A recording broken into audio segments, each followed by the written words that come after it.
Good evening and thanks for joining us tonight. I'm Sophie Erber. And I'm Tim Seaman. Iowa is seeing a decrease in positive COVID-19 cases tonight, and it's a drop that dates all the way back to December. However, some reports are showing that overall testing for coronavirus has also decreased, and we have the details in our top story at 6.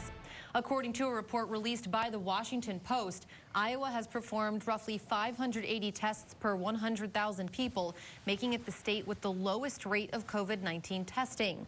Recent data also showing that despite decreased testing, Iowa's 7-day positivity rate remains one of the highest in the country at 32%.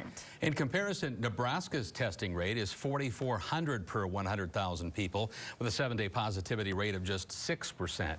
South Dakotans are testing positive at a rate of 27%, with a testing rate of 655 per 100,000. Here's the update on COVID-19 numbers here in Siouxland tonight, with Woodbury County health officials now showing 14 new cases in the past 24 hours.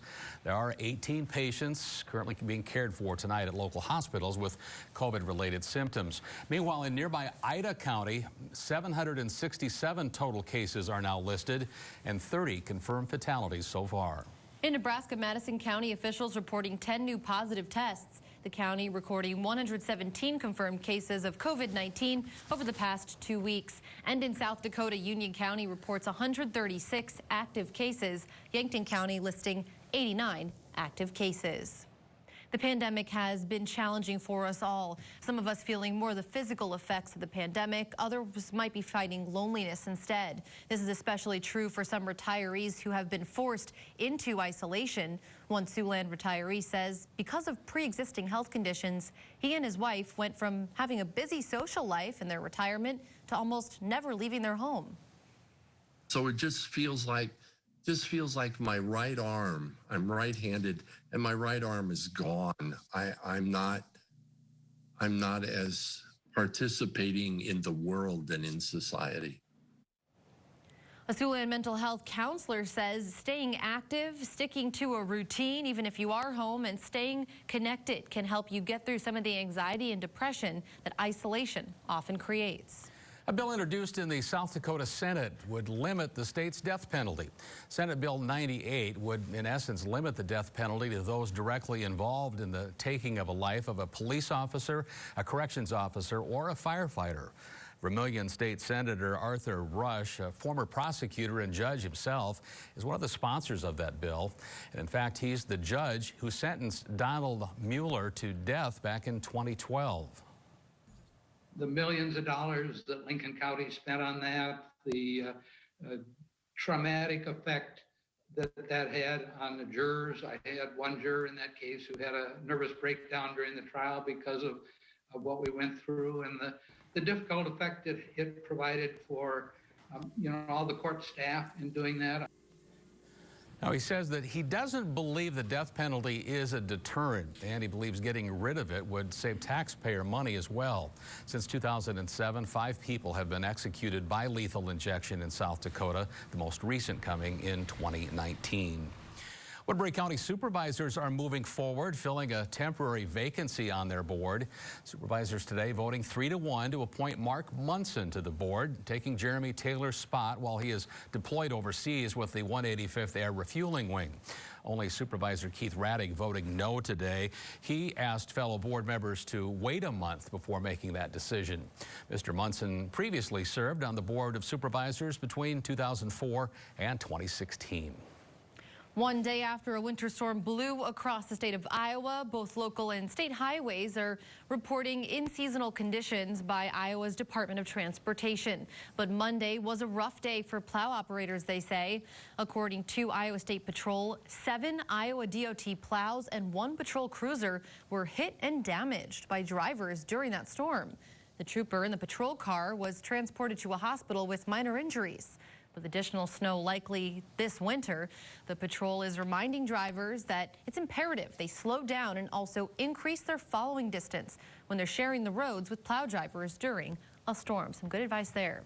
Well, the sun has finally come out after a couple of snowy days here in Siouxland. And it's for sure bright out there a bit today. Meteorologist Marcus Beasley is here to give us the update this afternoon. Marcus?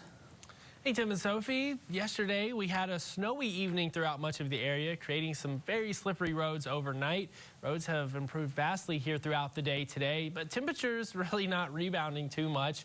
20 degrees was our high temperature in Sioux City today, 19 in Wayne, 23 in Yankton, 18 in Lamar's, 20 in Cherokee, Spencer at 18, and Storm Lake reaching up to 16, as well as Orange City. Overnight tonight, temperatures will drop into the single digits throughout much of Siouxland, with our wind chill values making it feel like it is below zero. It is going to be a cold day tomorrow as well, and it does look like we will warm up a bit by the end of the week. I'll have more details on all of that coming up in the 9 on 9 forecast. Tim and Sophie. All right, Marcus, thanks for that. And during the pandemic, sales for food for the home have increased nationwide, but for one Siouxland business, they've skyrocketed. Indeed. KCAU 9 reporter Mallory Smith joins us live in studio tonight with more on how that business is adapting. Mallory? With more people staying at home and turning their living rooms into movie theaters, the owner of Jolly Time Popcorn, Gary Smith, says more popcorn is being popped. Since last March, Smith says his sales have been through the roof. And in order to keep up, the company ordered new equipment such as packing lines, which are expected to arrive within the next few months. Smith says that equipment will help the company speed up production. It also keeps the Jolly Time employees from being overworked. Up until now, we've been working a lot of overtime. Our production people especially have put in very long days for extended periods just so we could keep up with the increased demand. And although the new packing lines will help deal with the increased demand, Jolly Time Popcorn is facing another issue: the cost of raw materials. Smith says he believes it to be pandemic related. Yes, sales are good, but margins are much more difficult than they were a year or more ago. Smith says nationwide, Jolly Time has seen a 10% increase in sales inside grocery stores, which makes up about 70% of their business. Smith says 2020 is on track to be another busy year. Reporting in the studio, Mallory Smith, KCAU 9 News. A favorite for many, that's for sure, Mallory, thanks. Meanwhile, a local clothing drive is starting to deliver items to two organizations that help Woodbury County children during these cold winter months. Care Initiatives Hospice and Charter Senior Living of North Park Place are delivering half of the clothing items donated from the Winter Clothing Drive to Community Action Agency of Siouxland. Clothing Drive was able to collect 114 winter coats, along with hats, mittens, and other winter gear. You can hear more about this story on our website. That's SiouxlandProud.com. You'll also find the details on the KCAU 9 News app. Some good deeds from some good people there. Yep, always helping out the community. Well, for some, quilting is a pretty good hobby, but it does require some patience and skill, not to mention a lot of fabric. This is true. Why one Siouxland woman has created a quilt for her local healthcare heroes. Coming up.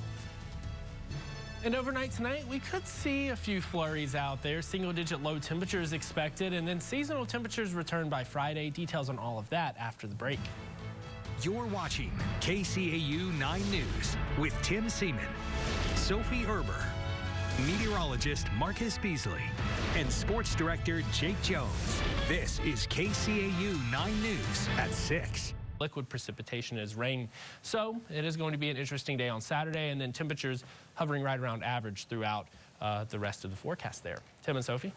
All right, Marcus, thanks. And kudos to the plow drivers out there. You know, I guess if your side street didn't get cleared right away, you might disagree, but overall, I thought streets were pretty good here. They really did, especially on the highways, really made it easier to get around. Well, over the course of the pandemic, millions of homemade masks have been sewn. Indeed, and a Siouxland woman has made hundreds on her own. Now it turns out that the fabric scraps are being put to a good use and to a tribute. We'll explain that next. As we've reported before, there are so many folks that are out there making masks, trying to pitch in with a local health effort and gearing those towards healthcare workers in the area. And that includes one Siouxland woman. That's right. Sophie Heineman talks with the Rock Rapids woman who wasn't quite done helping out some healthcare workers. When the COVID-19 pandemic hit Kellyland, Linda Sylvie jumped into action. She made more than 400 masks for people in need and is now doing another good deed. And so from the scraps of those masks, then I made a quilt. But it went a little further. I thought, you know, there's some heroes out there that need a thank you. Embroidered on the quilt is thank you to our healthcare heroes. It's hanging in the Sanford Clinic right now, but I do plan to share it throughout the community, from different health facilities to the ambulance garage, the nursing homes. April DeWitt is the RN care manager for Sanford and Rock Rapids, where the quilt is currently hanging. It's fun to just see the quilt hanging there and recognizing many of those patterns from masks that we handed out to patients. Sylvie even recorded a song about the quilt, getting the idea from Dolly Parton's song, Coat of Many Colors. And the lyrics just mesh so well with the quilt of many colors. And so I made up this song, and I'm not a very good singer, but anyway, I like to say I sing from my heart. I sewed cathedral windows from all the scraps of mast and tried to thank our heroes, putting their lives at risk. Sylvie doesn't take all the credit, though. In fact, she says this act of kindness isn't meant to be about her at all. I put the work into it, but it's not about me.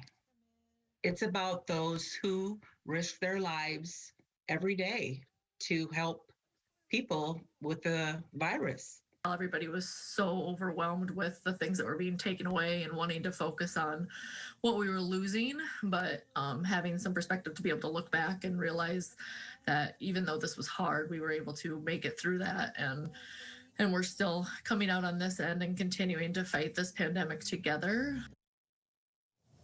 Again, that's Sophie Heineman reporting. Beautiful quilt there. Well, a trio of Nebraska football players announcing their plans to be on another team this fall. Jake tells us who and why they've made those decisions. That's all coming up next in sports.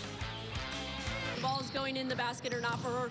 We know she's a great teammate. She's going to give us everything she has when she's out there, offensively and defensively, and she's able, to see the floor and make the great pass for the easy basket. Benny and company hoping to snap a two-game skid tomorrow when they host Dakota Wesleyan in a doubleheader at 6 and 8 o'clock. And if she does win Freshman of the Year, guys, well, that would be back-to-back years that Briarcliff women have won the award. So. Exciting for a new coach, too. Yeah, no kidding. Young talent there. Thanks, Jake. We'll check in for a final look at your forecast. First, let's take you outside right now in Siouxland. A cold night ahead, temperatures dropping down into the single digits. We might have a few snow flurries out there tonight. Tomorrow, it's looking like another chilly day, 20 degrees. But the good news, we are going to have a bit more sunshine tomorrow. So we'll at least have that to help melt some of the snow. It makes a difference even on a cold day. It really does. Thanks, Marcus. And thank you for joining us. We'll all see you back here at 10. Good night.